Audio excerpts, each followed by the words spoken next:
O caso Daniel Alves e a pressa em restaurar pecadores famosos. Esses dias viralizou um vídeo do ex-jogador do Barcelona e da seleção brasileira, o Daniel Alves, pregando em uma igreja evangélica lá na Espanha.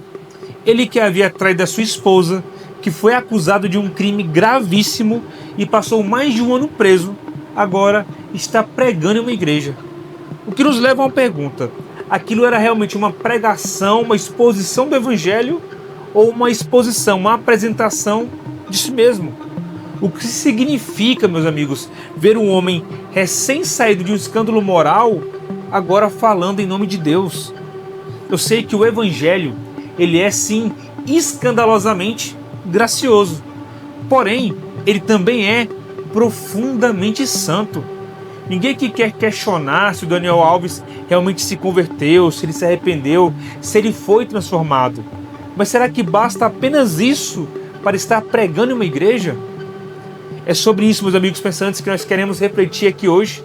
Então, meu nome é Guilherme, seja bem-vindo ao meu canal. Eu chego aqui deixando a sua curtida, comentando nesse vídeo e principalmente se inscrevendo no canal, porque isso ajuda muito nós a alcançarmos mais pessoas. E vamos ponderar sobre o assunto. Primeiro, sobre o ministério. Eu não quero ser aqui fiscal de perdão divino, não é isso. Mas o perdão de Deus, nós temos que entender isso, que o perdão de Deus não é um atalho para o ministério, mas um ponto de partida para a restauração pessoal. Logo, o problema não é Daniel Alves estar em uma igreja, afinal todos nós temos que estar. Mas a questão é que o púlpito não pode virar vitrine de uma redenção instantânea. Inclusive, João Batista fala, por exemplo, na pregação dele sobre gerar frutos de arrependimento. Logo, o arrependimento tem que ser, de certa forma, visível. Tem que se dar tempo para quebrantamento. E anote bem essa palavra, tempo. Eu vou usar essa palavra várias vezes no vídeo. Tem que se dar tempo para o quebrantamento, para a pessoa ser moldada. Inclusive, um recém-convertido, ele tem que ser liderado. Ele tem que prestar contas para um pastor, para um líder. Quando alguém acaba se convertendo ali no seu início de fé, ele é um bebê na fé. Então, o problema que vemos aqui é até geracional, porque percebemos que na nossa geração tudo vira uma narrativa, inclusive a fé. O homem moderno, ele quer provar a sua mudança com postagens e microfones, e não com lágrimas e silêncio. E eu falo mais, a nossa geração está tão presa nesse estigma de Instagram, de rede social, que o próprio cristianismo de hoje, que é anunciado, ele fala mais sobre o antes e o depois, mas foge do durante, do processo. As pessoas gostam de falar de processo, né? As frases coach, mas a verdade é que o cristão hoje, ou o novo cristão, ou recém-convertido, ele não quer passar pelo processo da santificação. E que, repito, leva tempo. E nós podemos puxar esse assunto também para igrejas e para liderança. Porque muitos líderes até acreditam que têm boas intenções, abrem o seu púlpito para recém-convertidos que são famosos testemunhar a fé, mesmo não sendo prontos.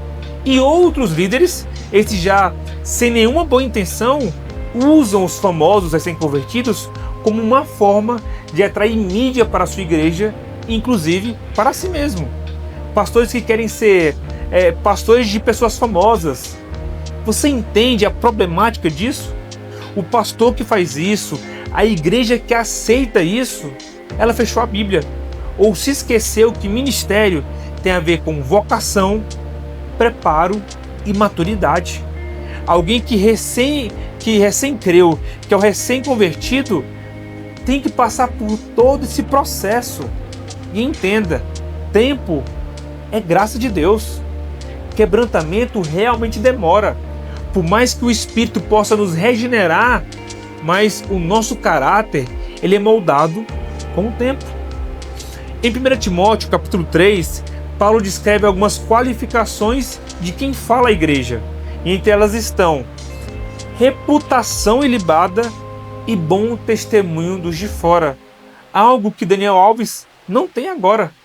Por isso é importante nós frisarmos.